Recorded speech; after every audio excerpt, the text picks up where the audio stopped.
Hello, everyone. My name is Hector Castillo with Byond, and I'd like to welcome all of you to today's discussion. The topic for today is 9 surefire ways to scale your business fast.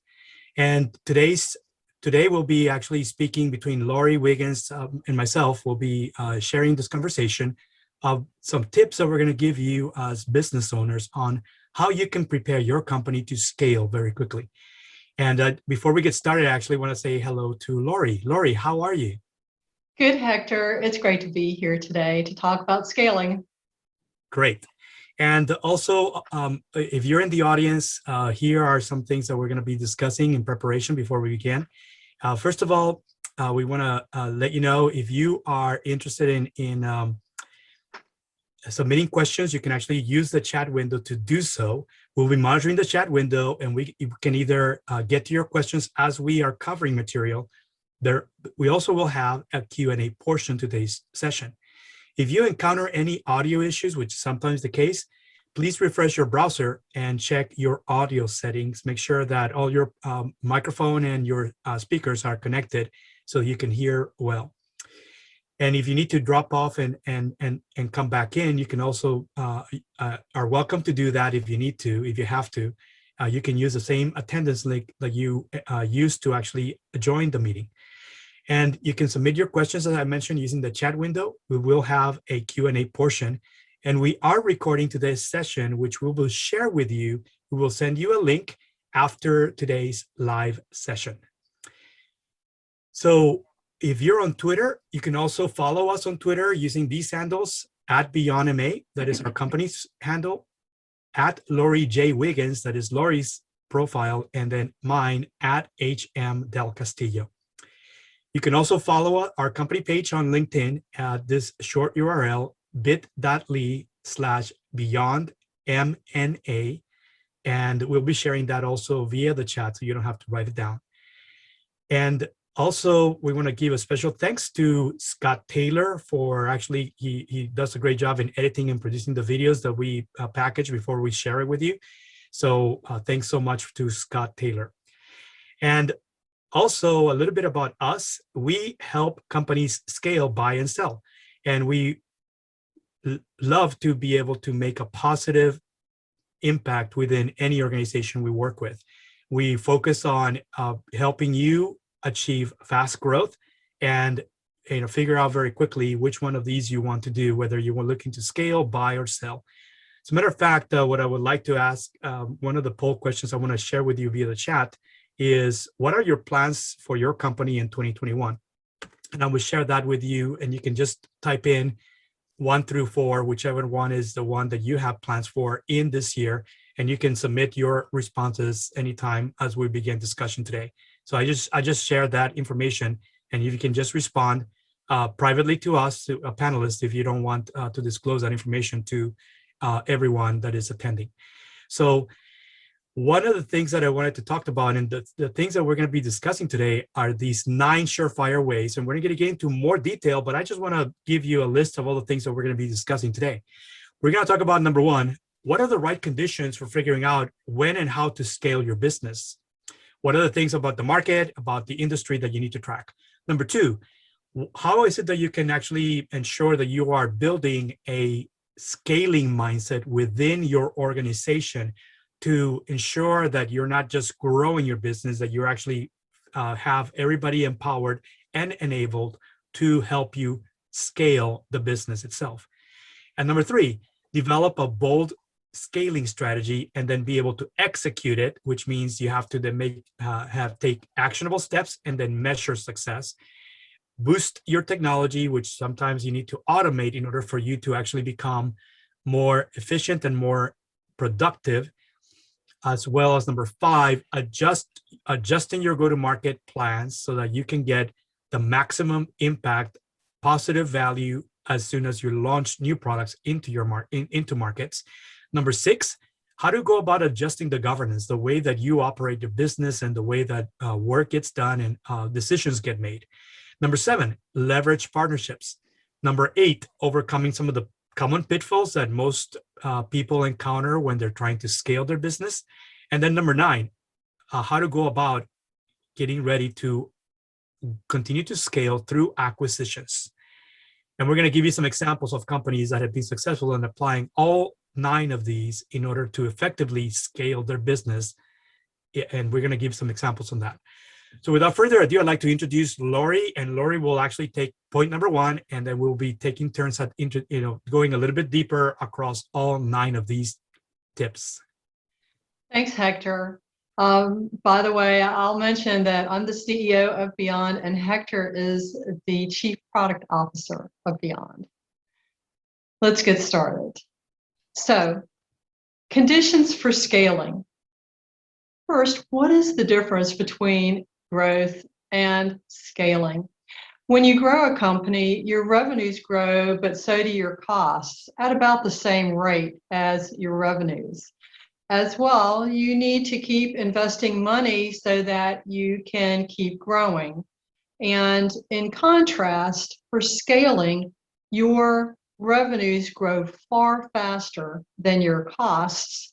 And after the initial investment, you typically don't need to put more money into it. And you need to do different things so that you can scale successfully. And that's what we're going to be talking about today. So, who can scale? Who should try to scale? First, scaling versus startups. With well-established companies, they already have the product market fit. They have repeatable sales. They have strong cash flow, and they're profitable. Startups are still trying to achieve their goals. So this is a question of you got to crawl before you can walk, before you can run. Also, to successfully scale, a study by McKinsey shows clearly that you need sufficient proficiency in a number of areas, including your strategy, your go-to-market strategy, your technology. This is both your product technology and back office technology, your people, correct skills and experience, as well as them being empowered to do what they need to do, governance, especially leadership, and leveraging your partnerships. McKinsey found that when you had sufficient proficiency in all of these areas, that your success ratio to scale jumped to 60%.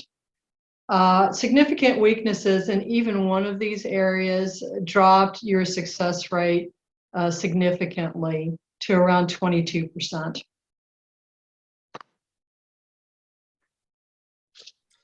All right, and point number two is to develop a scaling mindset. Now, a scaling mindset is one where you need to ensure that you have the right culture within the organization to actually have the people always be looking for opportunities and how to turn those opportunities into value for the organization, reduce your time to market as you're creating new value and new revenue streams as you're doing so as well. And in order to expand, you need to expand the growth mindset within the people. And that means that often you need to actually start looking at what is the culture within your organization and ensure that, as opposed to having a fixed mindset, meaning people that are afraid to do something because they're too afraid to fail, that you're actually incentivizing your people to make sure they can learn from lessons learned, and often means that they have to try new things. And even if they fail, at least fail forward. In other words, growth mindset is about figuring out very quickly how to have a continuous learning process, and you're learning through collective failures of things that you're doing, and that whenever there's a challenge, they're trying to figure out how to overcome any challenge or any barriers that present themselves when things are going on in the market. And what you find is that companies that actually focus on continuing to keep their employees engaged through inspiring them on how to learn and how to have this continuous learning process in the way they run their business, they're actually become more profitable. And here's the way it works. A Bain report that was published recently says that once you work on keep making your employees to become advocates, they actually will engage more and provide better experience with their customers, and that in turn creates more customers that want to buy again or want to refer those they know to buy from you. And it's an ongoing feedback mechanism that allows you to increase your average order size, upsell and cross-sell across customer segments in that market. So it starts by inspiring your employees, and that it means that you need to continue to cultivate that growth mindset, but also can figure out new ways to continue to inspire employees, empower them to deliver a great customer experience. And I think the next one is yours, Laurie. Oh, actually, Servicenow is actually an example of a company that is one of these companies. It's actually the most innovative company in Forbes list today. And actually is one of the companies that is a success story. They actually started at the beginning of the 21st century, and they started in San Diego. Very quickly they grew, and they ended up moving to Santa Clara.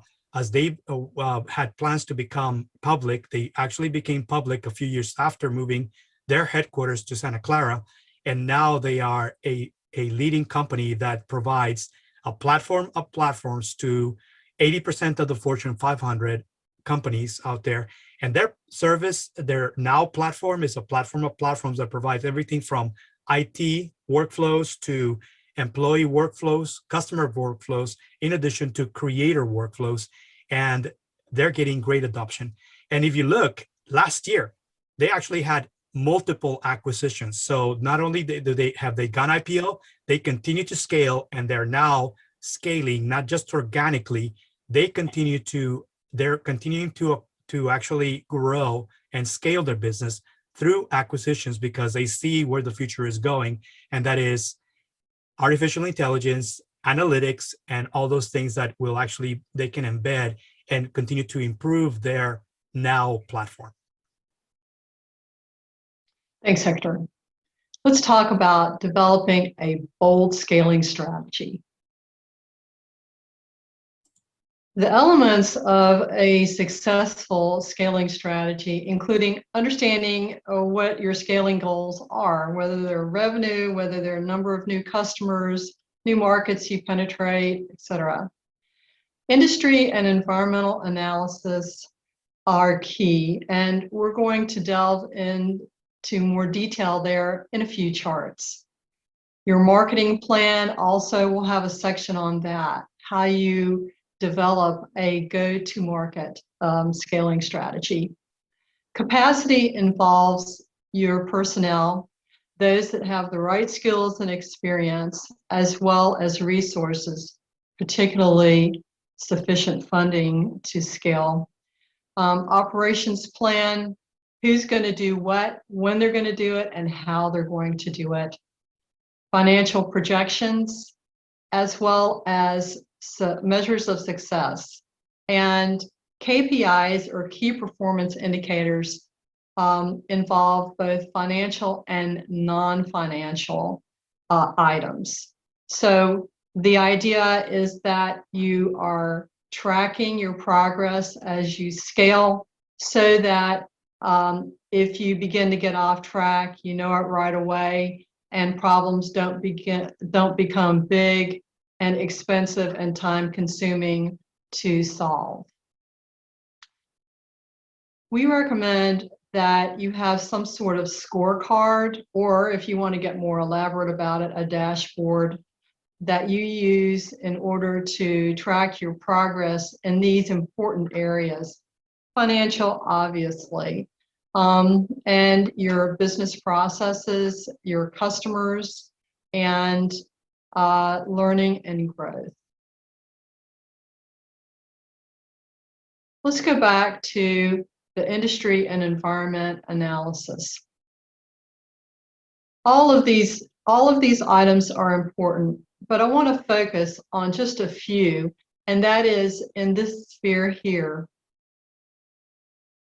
If you are in a highly regulated industry, you're always worried about what new regulations are going to come out, and you need to watch that closely so you understand the effect on your business. Environmental concerns are becoming ever more important as the effects of climate change are becoming more and more evident.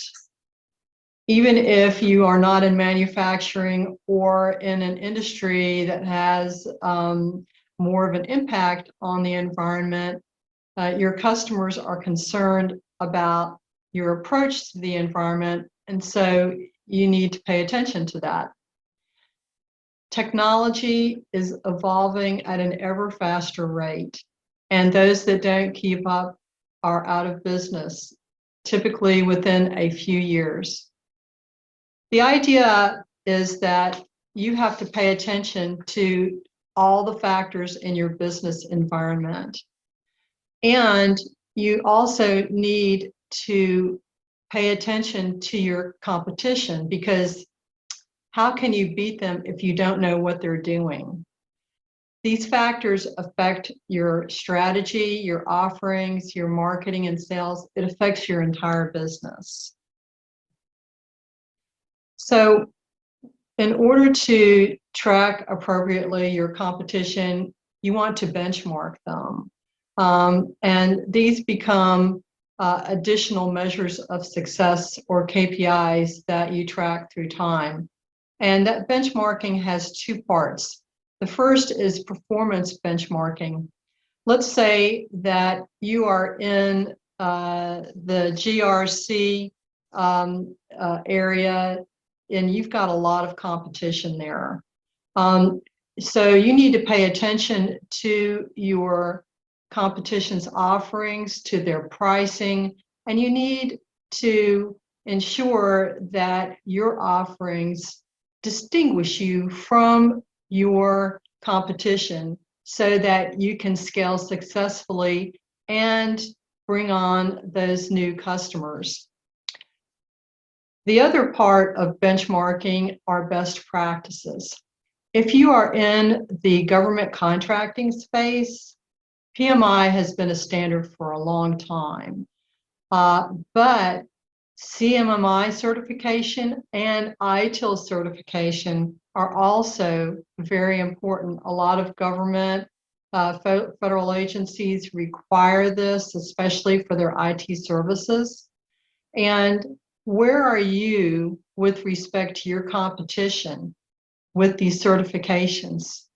So again, you need to measure yourself against your competition so that you can at least achieve the same level. And if you want to scale, you've got to rise above that level. A great example of this is Tesla. Tesla started selling electric cars in 2009. By the end of 2020, they sold 500,000 cars in that year, a 5-time increase over their production in 2017. So they're definitely still in the midst of scaling. Their strategy for disrupting the auto industry was based on and is based on rapid innovation and vertical integration. One begets the other, because through time, the suppliers could not keep up with the number of changes that Tesla was making to their vehicles. So Elon Musk kept bringing in back in-house more and more of the manufacturing. Currently, Tesla is valued at about $685 billion. And that value is greater than the next 6 car companies combined. We're talking about companies like Ford, GM, and Toyota. Its strategy has made it an extremely valuable company, far more valuable than the next 6 car companies, even though its production is a fraction of these other companies.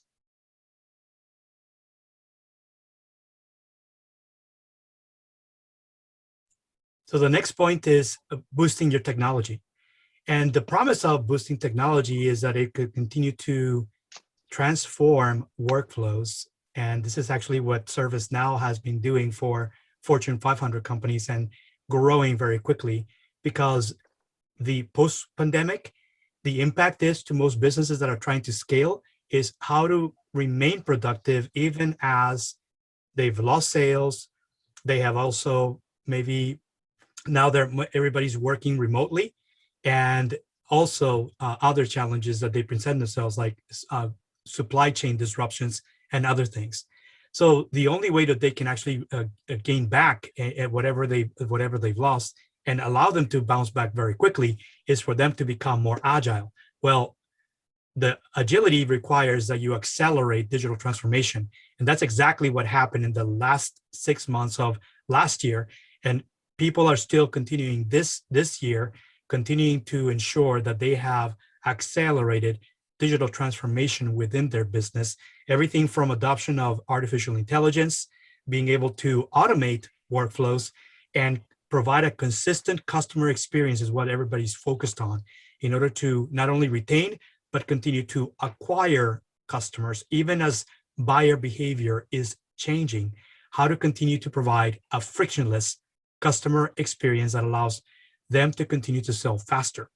So the greater velocity is the reason why most everybody's trying to boost agility within their organization. And that means that digital transformation is business transformation.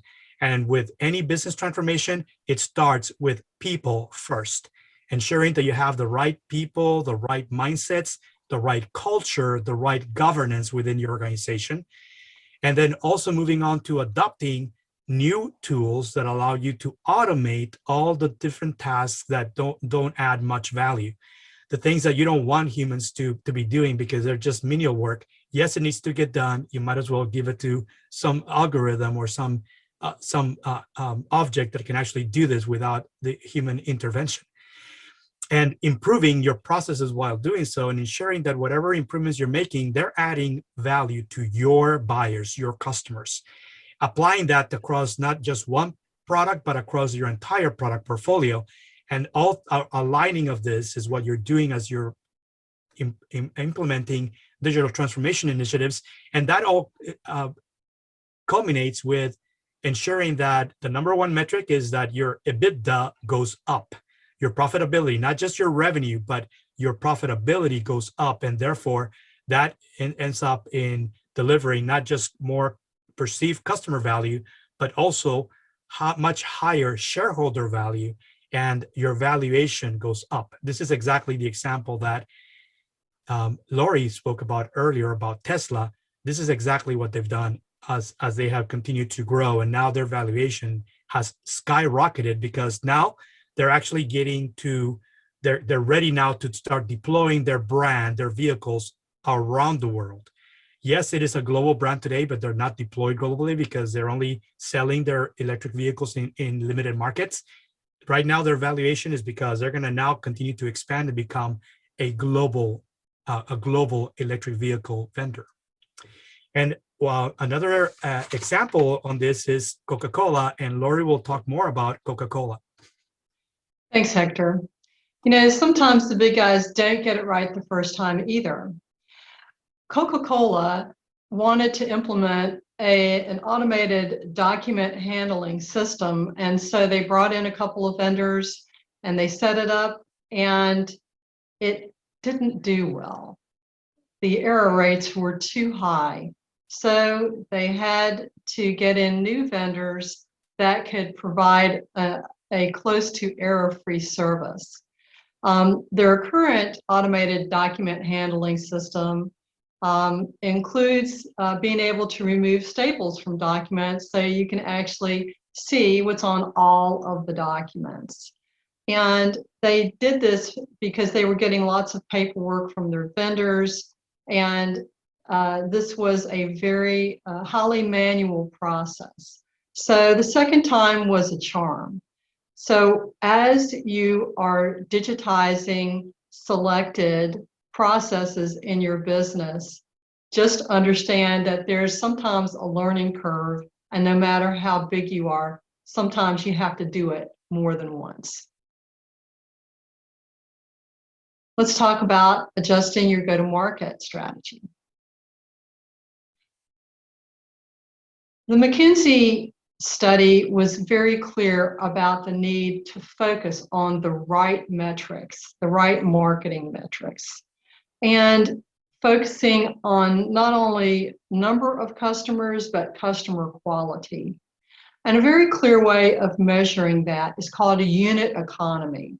And unit economy is the ratio of CLTV, which is your customer lifetime value, divided by CAC, or your customer acquisition cost.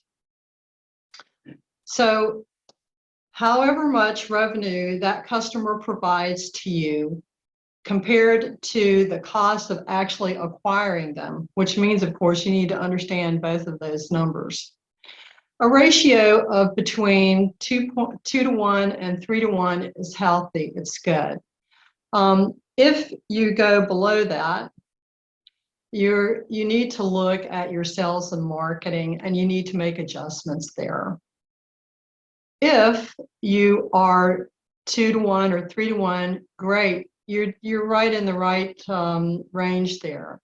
If you're above 3 to 1, 4 to 1, 5 to 1, rare, but it does happen, then you can definitely and should increase your spend on marketing and sales so that you can get even more customers. In order to balance your business model, you use CAC and CLTV, and you look at your marketing channels, and most importantly, you're looking at your customer churn and your customer satisfaction. So this is the whole picture that you need to always be keeping your eye on. McKinsey was also clear about the need to understand your customers in each market segment. The idea being that each segment has a different unit economy, and that you have to track each one and understand each one. What do customers want in segment 1 versus segment 2? What features do they use the most often? What price range are they willing to pay?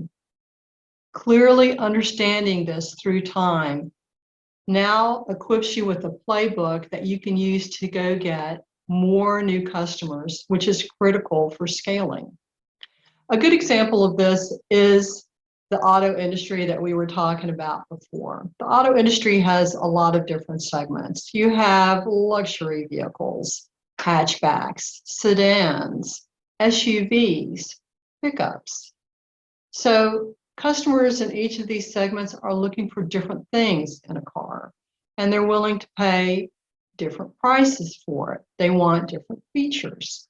So it's important, it's critical to understand your segments and what your customers want in each one of those segments. Next, let's talk about residual or repeating revenue streams.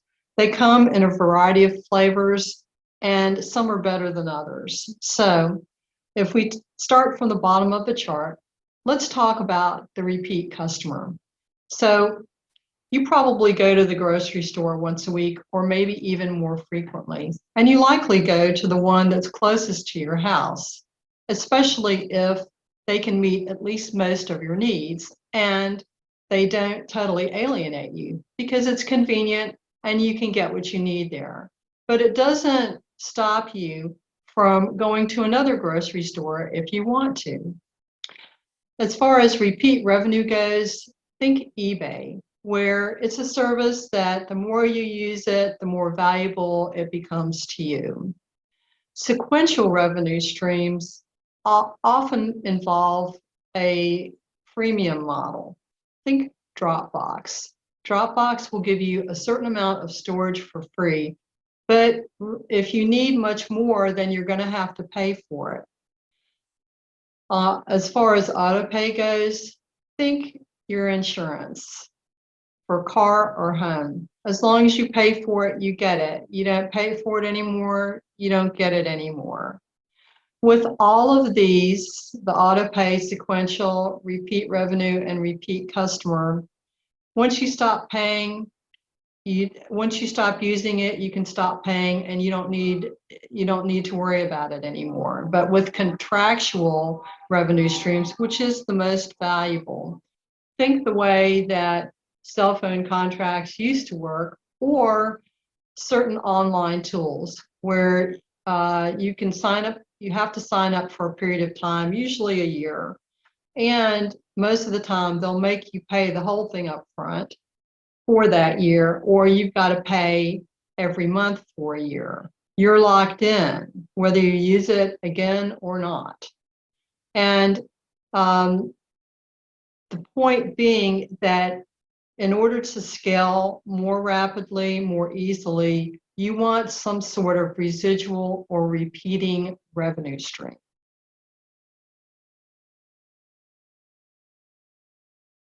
Lastly, Warren Buffett said it: focus on your customer and lead your people as though their lives depend on your success, because actually their business lives do. Some companies, once they have fully characterized their customers, they put the analysis on the shelf and figure they're done. Not true. You need to remain close to your customers, understanding what features they want, what prices they want to pay, what their desires and needs are today and in the future, because your products need to evolve with them if you wish to not only keep the customers that you have, but gain new ones as you need to through scaling. So point number 6 is figure out ways to adjust governance. And what is governance? Well, governance is just another word for saying how are decisions being made, and how are, who makes them, right? It's a combination of the management practices that you have, the accountability that you put together so people can follow the rules and ensure they follow the rules, and then leadership. And the whole thing about being effective, of having to, you want your governance to be in the middle of all three of these. It's not right to be on the left-hand side of management and everything is being micromanaged and only managers can make decisions no matter what they are, or even the executives are only the ones that make decisions. Accountability, it's not necessarily right to always have all these rules that you can't break without being able to do the right thing. And often it's about understanding that it's okay in some cases to break the rules, just don't break the law, right? So governance it has to be where it's actually in the middle of all three of these within your organization. And sometimes it's a struggle, especially if you have a growing organization where you're coming in and onboarding lots of people, or when you have lots of employee churn. Governance is often a struggle, and it may actually hinder how decisions are made based on whether you have a lot of typical employee churn, or you actually need to hire a lot of people, and often these people need to be trained on the way you do things and the way to collaborate with others that are within the same organization. So often adjustments need to be thought about, because often it's always a continuous of realignment process, making sure that you have the right management practices, the right accountability in place, the right leadership in place to empower your workers to make the right decisions that are not high-level decisions. Make sure you get buy-in from executives to start delegating, and then empower workers so that when they're closest to the information and they're the ones that are actually dealing with customer requests for substitutions or whatever, that you're empowering them to actually make those without having to go to their manager or go to the executive level to actually make those type of decisions. And often you need to have clarity as to what are decisions that only executives need to make versus those that only managers need to make, versus those that you're empowering all of your workers, regardless of what function they are, to be able to make decisions on their own without having to get approval from management. So that is the whole point. One company that does this great is Southwest. Southwest actually grew very quickly and started really getting a lot more because they actually focus on inspiring their employees that are customer facing, from their flight crew to the people that clean the planes, to the people at the gates, to the people that answer the phone or reply back to you on the chat now capability on their website. All of that, they understand, is they need to provide a frictionless customer experience, because that's what we need from somebody. We just want to be able to book our flights, find the right times and destinations, and then be able to book very quickly, and then also get in and out of the gate at the same time that we're landing on time. All of this is easy to talk about, but it really means that for Southwest, they actually have focused a lot on improving the back office workflows to ensure that they can provide a frictionless experience from the time that you purchase your tickets and the way you purchase your tickets, all the way to the way you actually take your flight and get to where you need to go and back.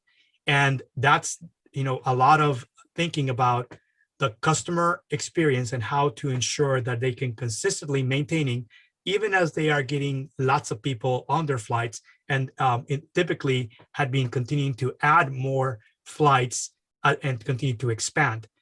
Today, Southwest, I believe, is one of the one airline that's going to be recovering much better than anybody else, because they already had these practices in place. They didn't have to catch up. They were already the leaders before, and now they're set to bounce back quicker before other airlines who have been struggling due to low demand because post-pandemic, and still trying to figure out how to bounce back on their own. Boy, I'd like to just add to that, Hector. Southwest has taken people's concerns about the pandemic very seriously. And in fact, they have reorganized their whole customer experience in order to maintain social distancing, to respect people's concerns, and to help them feel safe as well as be safe, whether you're at the checkout counter, whether you are waiting in line to board your flight, and your experience on the plane itself, as well as deplaning and leaving the Southwest ticketing area.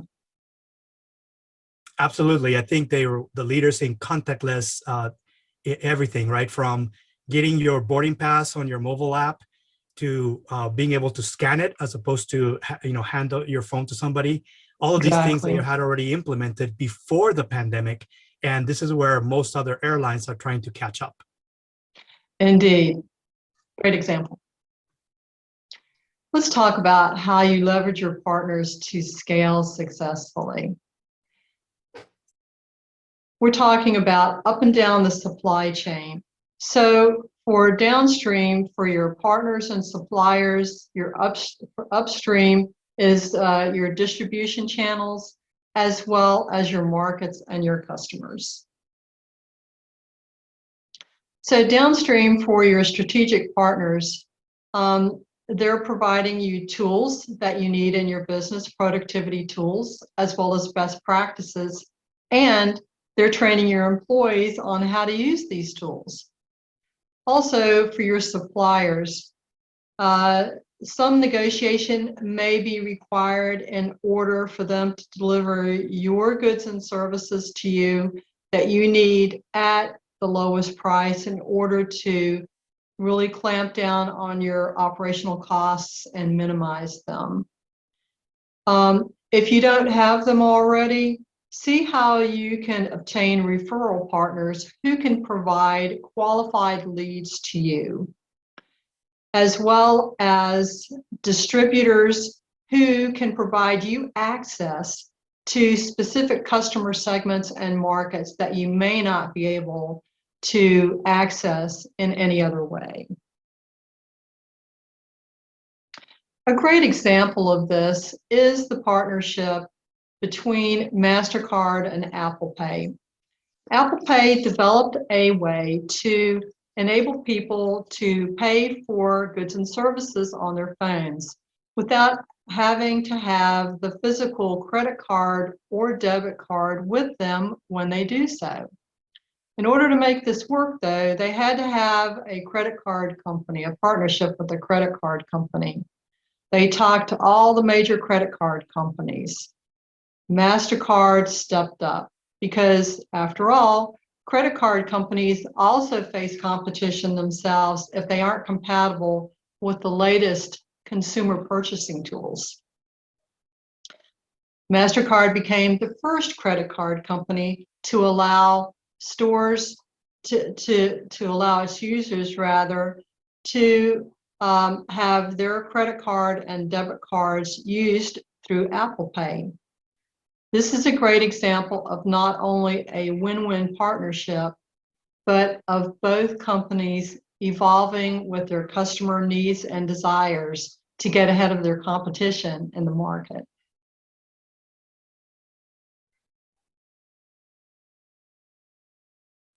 So the next point is how to overcome common pitfalls. And here are some of the common pitfalls. As a matter of fact, one of the things that I wanted to ask you, if you can answer via the chat, is which one of these 4 things or these things that we listed here, there's 5 items here, are you actually experiencing today, keeping you from scaling your business, assuming that that's what you've been trying to do for a while now? Are you experiencing insufficient funding? Don't have enough access to financial resources to fund scaling your business? That seems to be one of the common pitfalls, and often most executives and founders who are trying to scale their business may struggle in actually getting to a point where, even though they may have cash flow, there's not enough profit in the company to actually reinvest into scaling the business. Second point is focusing on the wrong metrics. Often we find that when we are talking to executives and founders, they're actually tracking the wrong metrics and actually even rewarding employees for achieving those wrong metrics. Things like getting more traffic into your website or your landing pages, or getting more people to find your website, and you're paying lots of money to bring in those people, and they're not really, and none of that is actually equating to more revenue for your company. Lack of sales. And maybe you've done this. You actually have done advertising to try to get people to follow you on social media, and none of those numbers are equating to revenue. Gaining those followers aren't equating to more buyers. And you're not really focused on reaching out to them in a way that they expect for you to do. And they're maybe following you once, but they don't come back again. And the other one is not leaving room in your budget for learning, meaning that you don't have any kind of buffer in your budget to kind of expect the unexpected, because you know that the unexpected will happen, right? So you might as well have contingency in your budget to ensure that you can, at least if you try something, it's something that at least it's you have already at least put in some budget limits. And if it doesn't work, well, then you're ready to fund something else that might work better. These are all the things that you want to do, is make sure that you understand that you may need to have some budget buffer in order for you to actually learn as to what is the best method to actually get more sales, or actually sell faster to customers, and maybe even acquire new customers as well. Then the last one is to add unneeded features just because you can to your products. And this is one of the common failures, especially when you're listening so much to your designers, your user experience people, without actually going and collecting the voice of the customer first, to really understand what is top of mind for your buyers. Not build something that your UX people are telling you or your customer experience people are telling you, when none of these folks are actually talking to real customers today. So you've got to have a way to collect opinions and at least measure the perceived value of your offering from your customers, and look for ways to improve and continue to boost that perceived value in the minds of your customers. And you only fund those things that allow you to increase that perceived customer value. And that's what you want to do time after time. when you have any kind of inability to make a decision, you don't go with whatever your developers, your creators are telling you. You go with what you know your customers are asking you to do next. And that doesn't come easy, because that means somebody needs to get out of the building. And by the way, this is not your sales team. This is somebody else doing this work, because sales are only going to tell you, oh yeah, we need this, just because they need to make the sale for the next quarter or two. You need somebody who actually is collecting this as primary market research that comes back to you, so to help you make decisions about what you do and what you don't do. And also, one of the things that I want to highlight is a company that actually has done this great, because this is another example of another company, Salesforce, another company that has successfully scaled their business this century. The company was founded in 1999, and in early 2000s, they went IPO. And since going IPO, they're continuing to expand their business. Just last year, within an 18-month period, they actually acquired Tableau, which is a major provider of data analytics platform. And now they're actually integrating that platform into the Salesforce platform. And also recently, in December of last year, they announced that they were acquiring Slack. And if you're familiar with Slack, Slack is the #1 application that most people that are having all these teams working remotely. This is how they communicate with each other in a confidential way. Slack is a big killer app of 2020 that actually grew in acquisition in demand of their customers, companies acquiring Slack channels for their own workers who are now working remotely. Most of them are doing that.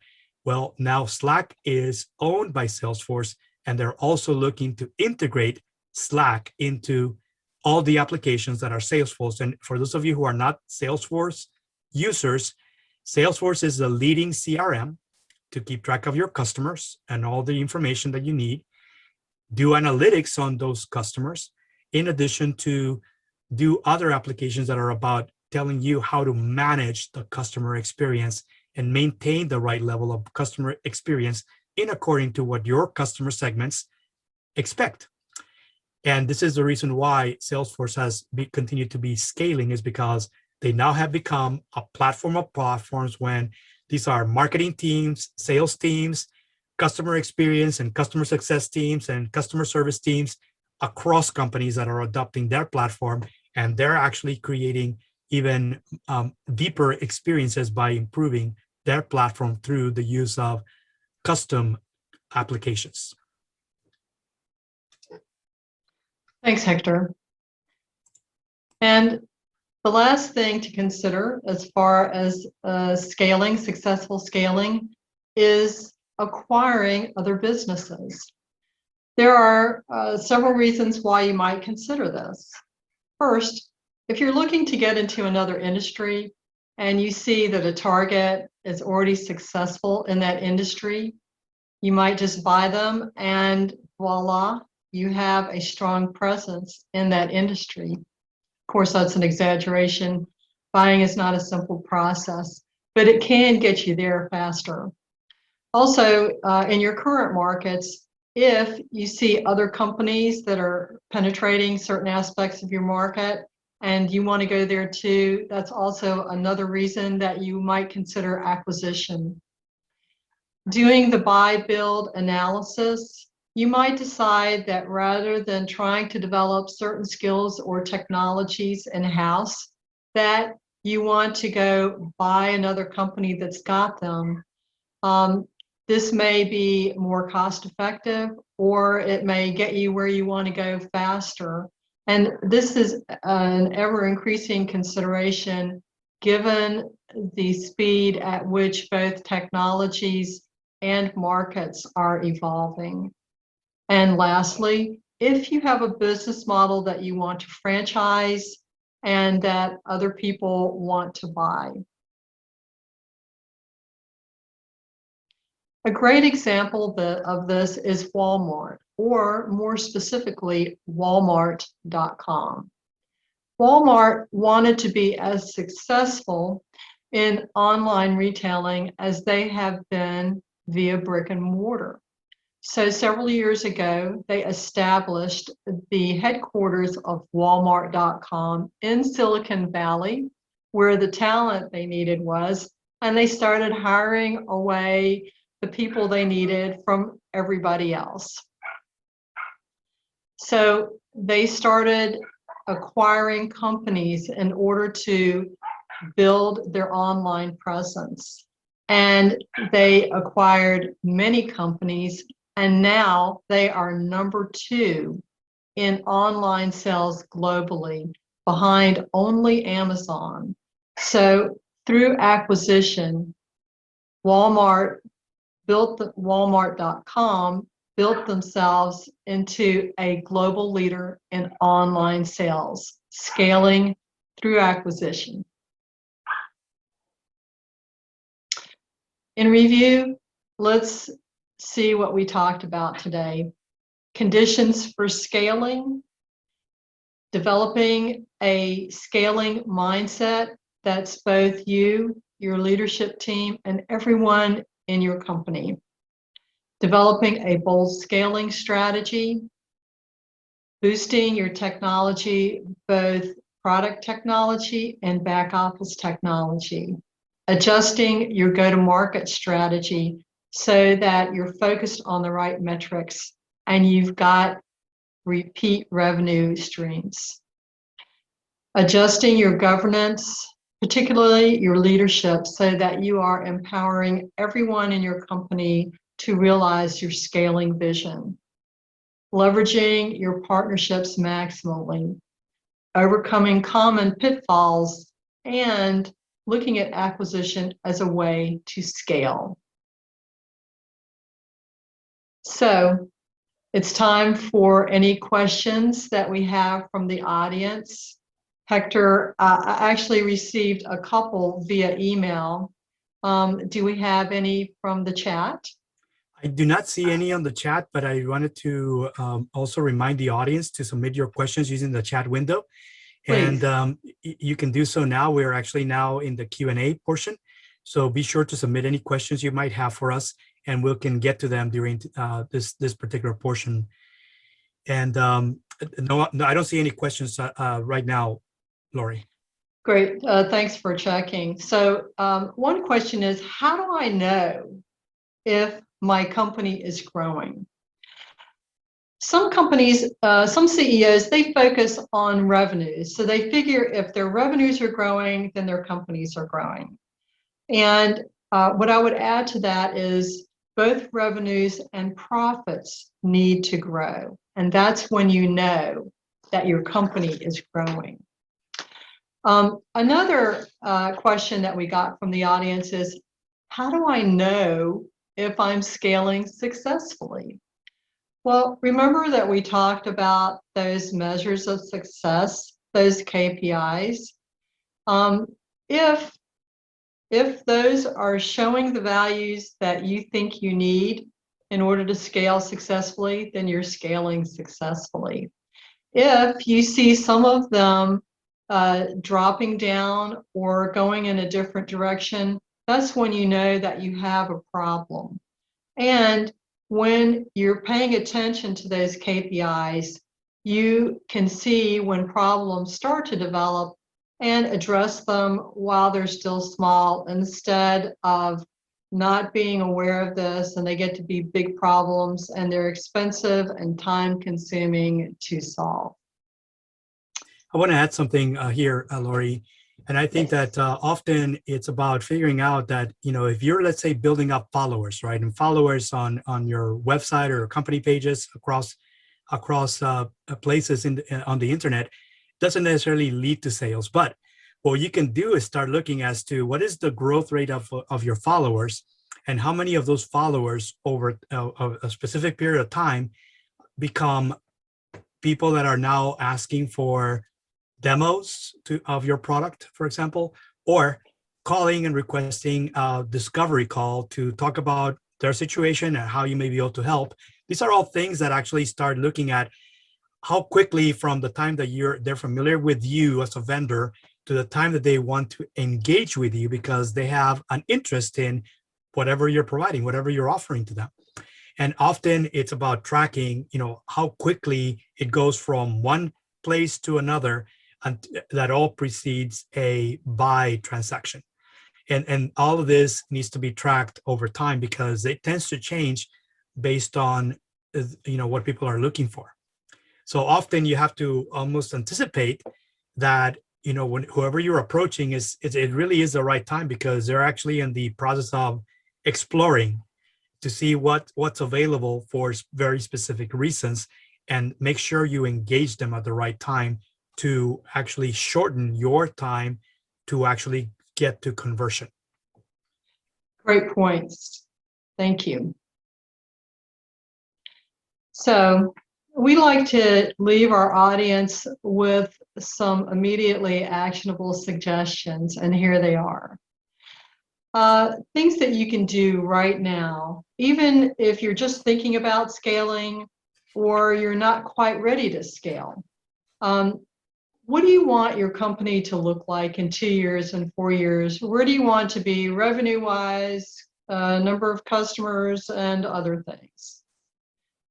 Identify a plan that you think will get you there and the resources to accomplish it, but don't stop there.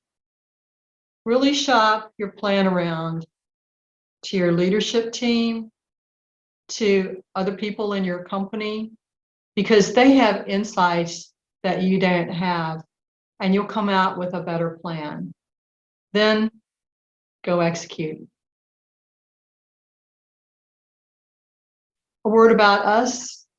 We work with technology and software companies to help them scale, buy, sell, and achieve investment. If you would like to discuss any topics that you've heard today or your company situation, reach out to us. We'll be happy to talk to you and see how we can help. And here's our contact information. Thank you for joining us today, and see you next time.